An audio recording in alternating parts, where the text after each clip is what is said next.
A high school janitor vanished without a trace, but what they found in his storage unit changed everything. Subscribe to Dark Case Files for real stories with twists you'll never see coming. Raymond Tucker was 58 years old. He worked the night shift at Lincoln High School in Gary, Indiana. Most students barely noticed him. He wore the same blue coveralls every day, pushed a mop cart, and spoke only when spoken to. But the teachers?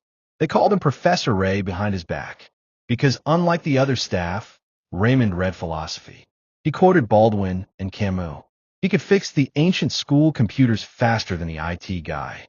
He wasn't your average janitor, but he didn't act like he was better than anyone either. He kept to himself. No wife, no kids, divorced years ago. He walked to work, lived in a small upstairs unit 3 blocks from the school. Neighbors said he was polite, always nodded hello, but never invited anyone in. And every night at 10 p.m., like clockwork, he walked the school halls, sweeping, locking doors, checking boilers. That was until Valentine's Day, 2021. The school was closed for President's Day weekend. No students, no teachers, just Raymond. Security footage showed him finishing his rounds around 9:17 p.m. He locked up the gym, exited the West Wing doors, and then nothing. He didn't show up for his next shift. He didn't call in. And when his supervisor, Patricia Keller, stopped by his apartment the next morning, no one answered. She knocked for 20 minutes before calling police. They entered with the landlord's key. The apartment was spotless. Lights off, dishes clean, phone charging on the counter, wallet and ID on the table. Nothing looked disturbed. No signs of forced entry. No struggle. Just one strange thing. A spiral-bound notebook on the nightstand. Open, with one sentence scrawled in red ink. I only borrowed it. That was all. Officers assumed it was a suicide note. But no body, no trace, no goodbye messages, no recent purchases, no camera footage from the surrounding streets. Raymond had simply vanished. But when detectives reviewed his bank records, something odd stood out. He made just over $28,000 a year. Paid rent, groceries, cheap phone plan. But there was one monthly charge, $81.24, paid on the 3rd of every month to Southline Storage Unit number 221. Records showed the account had been active since November 2014. Investigators contacted the storage company. The unit had been rented under a false address, but the payment card was tied to Raymond. He had never missed a payment. When police opened the unit on March 2nd, 2021, they expected cleaning supplies. Old furniture maybe. What they found instead made headlines. 11 large duffel bags, mold-resistant, heavy-duty zippers. Inside, shrink-wrapped stacks of cash. All hundreds, row after row, brick after brick. The air smelled like ink and rubber. Total count, $12,387,400. Officers froze. They photographed the contents, sealed the scene. The FBI was called in within the hour. A federal agent on site later told reporters, "We thought it was drug money at first, but it was something else." The serial numbers matched bills stolen during a 2014 armored truck robbery outside San Antonio, Texas. That case had gone cold. 3 masked men had ambushed the vehicle as it left a regional depot. The guards had been zip-tied, but unharmed. The robbers vanished before local units could respond. The total loss? $14.2 million. No fingerprints. No suspects. No convictions. Until now. But here's the strange part. Raymond had never lived in Texas. Or so it seemed. A deeper background check revealed that in 2013, Raymond had briefly worked at a shipping warehouse in Houston, the same company that handled armored truck scheduling. He'd been laid off after 8 months. His record was clean. He'd collected unemployment for a while. And then he moved north, started working as a night janitor in Gary, Indiana. Quiet, invisible. But one former co-worker at the Houston warehouse remembered something. He told investigators, Raymond never liked to talk, but when he did, you listened. Smart guy, weird sense of humor. He once joked that if he ever disappeared, check the lockers, not the lakes. I thought it was just banter. That offhand comment now felt like foreshadowing. The FBI dug into his digital trail. Most of it was boring. A few eBay purchases, news site logins, but one old Gmail account, under the username Janitor 711, unlocked a thread of encrypted messages. The emails weren't recent. The last one was from 2017, but they painted a picture. One message, dated April 2015, read, "I held my part. I stayed quiet. Where's my cut?" Another, sent a year later, "I don't trust the new guy. I want my stuff moved." Same deal. No names. No cameras. The final message, in 2017, was the most haunting. "I'm done hiding. If anything happens to me, the unit gets burned. You owe me protection." All the messages were one-sided. No replies. The FBI analyzed the headers. They were routed through multiple VPNs, possibly sent through burner laptops. But every traceable ping led to one location: public library computers in Gary, Indiana. So how did Raymond get involved? Was he part of the original crew? A silent partner? Or just a guy paid to keep something hidden? Retired FBI agent Carla Winters, who worked the 2014 robbery case, came out of retirement to comment. She said, "In 2016, one of our confidential informants mentioned a clean-up guy, someone who wasn't part of the robbery, but was paid to store the money. A janitor, quiet, bookish, worked nights, but we never had a name, never had proof. Until now, the evidence pointed to Raymond. But without a body, there was no way to prosecute. The money was seized under federal forfeiture. The armored truck case was reopened.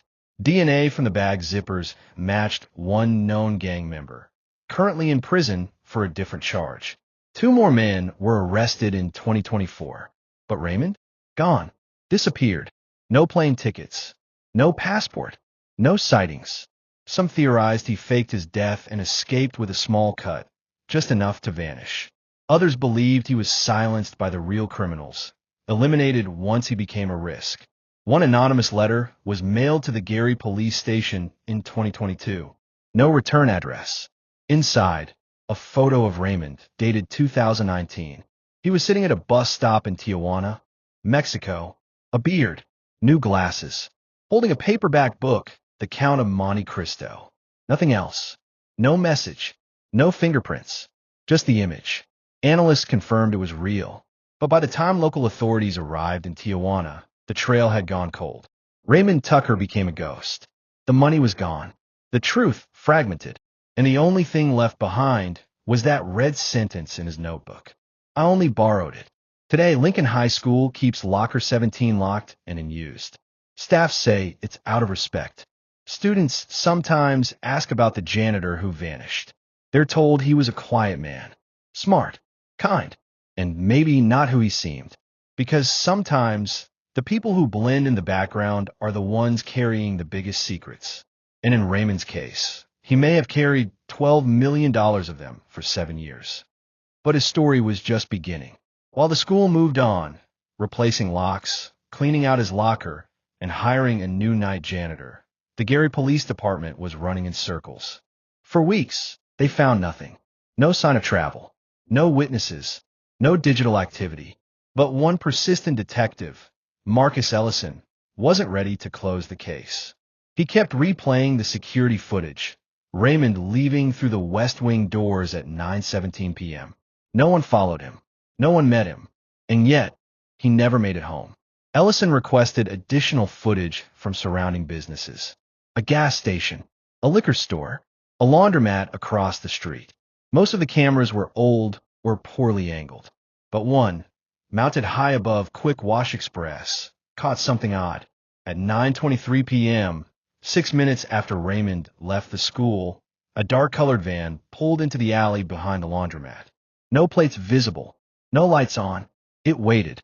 3 minutes later, the driver stepped out, wearing a gray hoodie, gloves, and something over their face. Not a ski mask, a medical mask. The person opened the van's rear doors and waited. That van stayed parked for 17 minutes.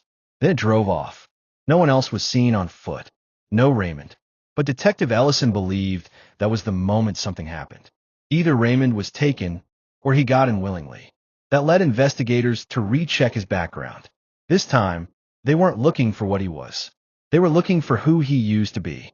And in the dusty archives of a 2005 employee records folder from a closed-down Houston freight company, they found something. A single incident report, filed under Raymond Thomas Tucker, dated April 11th, 2005. The complaint?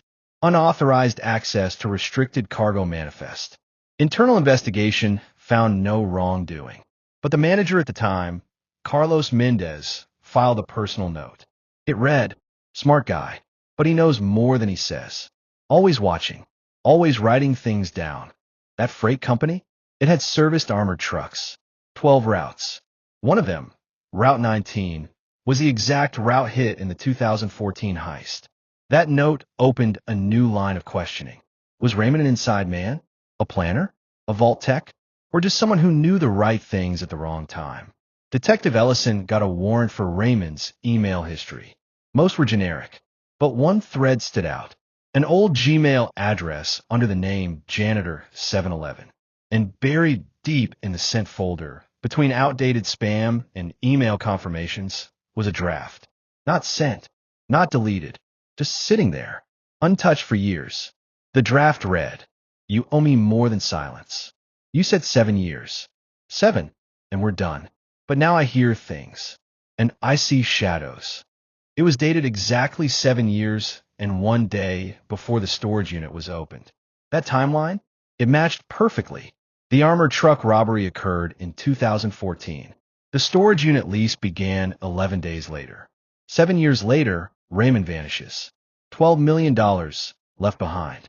Like a message, like a warning. But here's the part no one expected. After that email draft was found, the FBI flagged another hit. Not from a bank, not from a phone, from a fingerprint. One partial print had been lifted from the inside of one of the storage unit's duffel bags. It wasn't Raymond's. It didn't match any known associates. But it did match a federal fugitive, missing since 2015. A man named Cole Merrick, former paramilitary, weapons smuggler, and suspected ringleader of the 2014 San Antonio armored truck robbery. Merrick had disappeared off the grid 10 years ago. No sightings, no arrests, no confirmed communication. Until now, the question became terrifyingly clear. If Raymond had Merrick's money, had they worked together? Or had Raymond taken something that wasn't his to begin with? Investigators tried to locate Merrick through known aliases. But every lead ended in silence. Until someone from the shadows reached out. An encrypted email was sent to Detective Ellison's personal inbox. No name, no IP trace. Just one line. "You're looking for a ghost in a wrong graveyard." Attached to the email was a single blurry photograph, taken from a high angle, possibly a drone. It showed a desert highway, a storage unit facility in the distance. And standing outside, hands in his pockets, looking up, was a man in janitor coveralls. No timestamp, no metadata, but zooming in revealed the impossible. His face, his glasses, his posture. It was Raymond Tucker, alive, watching something overhead. And the question no one could answer was who took the picture, and why he looked like he was waiting. But investigators confirmed the site. It was real, a defunct U-Store facility in Barstow, California, closed since 2018. Desert winds had buried half the entrance under sand. Most of the units had been broken into by looters or time. But when Detective Ellison flew out there, one unit, Unit 34, stood untouched. The padlock? Untampered, rusted shut. They cracked it open on site. Inside, a plastic chair, a single lantern, a folded sleeping bag, and a laptop. Battery dead, dust thick. But when the tech team examined the machine, they found something startling. On the hard drive were 13 video files, labeled only by month and year. One per year, starting March 2015, ending February 2021. Each file was exactly 11 minutes long, and each one showed Raymond. Same dim lantern, same folding chair, always alone. He sat directly in front of the camera. No background, no distractions. And in each video, he spoke to someone he never named. "I've kept my word," he said in the 2016 video. "But I'm not a vault. I'm not your trash can. I'm a man. I want out. In the 2018 recording, his voice cracked. They watch the school now. I hear the clicks on the phone. If anything happens to me, this footage goes live. But it was the final video, February 2021, that broke the case wide open. Raymond stared into the lens for almost a full minute before speaking. Then, slowly, he whispered, "I was never supposed to see the manifest. That was the mistake. I didn't want the money. I just wanted the silence to stop. 7 years, I carried it. Now I'm done. If you're seeing this, they're coming for me. And this time, I won't run." His last words, "I won't run," echoed through the small FBI viewing room like a death sentence. And when the footage ended, Tex noticed one thing missing. Every other year's file had included ambient noise, desert wind, traffic, background hums. But the last one? Absolute silence. Cleaned. Controlled. As if someone had edited it before the laptop was found. Meaning someone else had been in the unit after Raymond. And that meant one of two things. Either Raymond had given the footage to someone, or someone had taken it after he was gone. But who?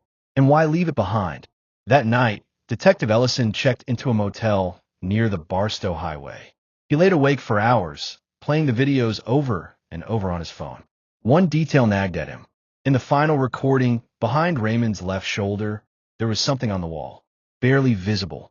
A faint red smudge, like paint or ink. He enhanced the frame, zoomed in. It wasn't random. It was 3 words, scrawled in faint red behind the chair. They read, "Do not forget." The same words that had appeared once before on an evidence tag from the 2014 robbery. A phrase used internally by the original Heist crew to mark bags that were too hot to move. Meaning, the duffel bags Raymond had hidden weren't just part of the stolen money. They were the ones too risky to touch. Bags that could trace the crime. Bags that were meant to disappear. Raymond hadn't just hidden the money, he'd buried their trail. And maybe that's why he vanished. Maybe someone realized he hadn't just stored their loot. He'd kept the one thing that could bring them all down. But if that was true, where was the rest of the crew? And who had warned Ellison not to forget? Detective Ellison didn't sleep that night. Not really. The words "do not forget" circled his thoughts like a storm. They had appeared before on evidence from the 2014 San Antonio armored truck heist. Back then, it was code between criminals. A mark to warn. Too hot to move. Too dangerous to touch. But now, painted faintly behind Raymond Tucker's final recorded message, those same words felt different. Not a warning, but a plea. A legacy. A final message from a man who never asked for the life he was pulled into. The next morning, Ellison made a call he'd avoided for over a year. Carla Winters, retired FBI, lead investigator on the original heist case. She answered on the first ring. No small talk, just a quiet voice that said, "He didn't steal that money, did he?" Ellison said nothing. He didn't have to. She continued. They needed someone invisible, reliable, disposable. They gave him a job. He did it. And when the clock ran out, they made sure he vanished. That theory made sense. Too much sense. Raymond Tucker wasn't a criminal. He was a vault. A man who carried $12 million for 7 years, untouched, unspent, without ever breaking the code. Until the silence became heavier than the money itself. And maybe that's why he disappeared. Or maybe he didn't. Because 2 days later, something arrived. A small, unmarked box delivered to Ellison's front porch. No return address. Inside, 3 items. A paperback copy of the Count of Monte Cristo. A burner phone, still powered on. And a sealed envelope. Inside the envelope, a photograph. Raymond Tucker, walking down a rocky cliff trail along the coast of Iceland.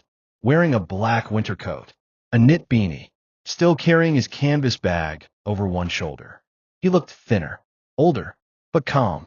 In the distance, an abandoned lighthouse. One hand gripped his coat pocket. The other held a small notebook. The back of the photograph had no signature. Just a handwritten sentence in blue ink. "I gave it back." Ellison stared at that photo for hours. Then he powered on the burner phone. It had one video stored. A 6-second clip. No audio.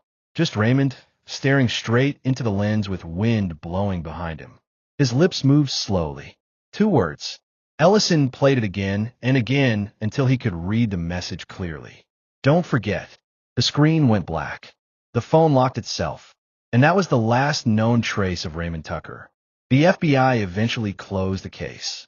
The money was repatriated. Several suspects were quietly prosecuted behind sealed indictments. But Raymond's name never appeared. No charges, no records, no mention in the files, as if he'd never existed. At Lincoln High School, his locker remains empty to this day, untouched, the only key still in the principal's desk drawer. Once a year, on the anniversary of his disappearance, someone leaves a single white rose and a folded note that simply says, "Thank you." No one knows who leaves it, but Ellison has his guess, because sometimes justice doesn't come from courtrooms or headlines. Sometimes it comes from silence, from the people no one ever notices, the ones who sweep floors, who walk home alone, who carry the weight of other people's crimes and never say a word. Raymond Tucker was more than a janitor. He was a vault, and what he locked away nearly brought down an empire. If you want more real stories with secrets buried beneath the surface, subscribe to Dark Case Files. You never know who's hiding the truth or how long they've been carrying it.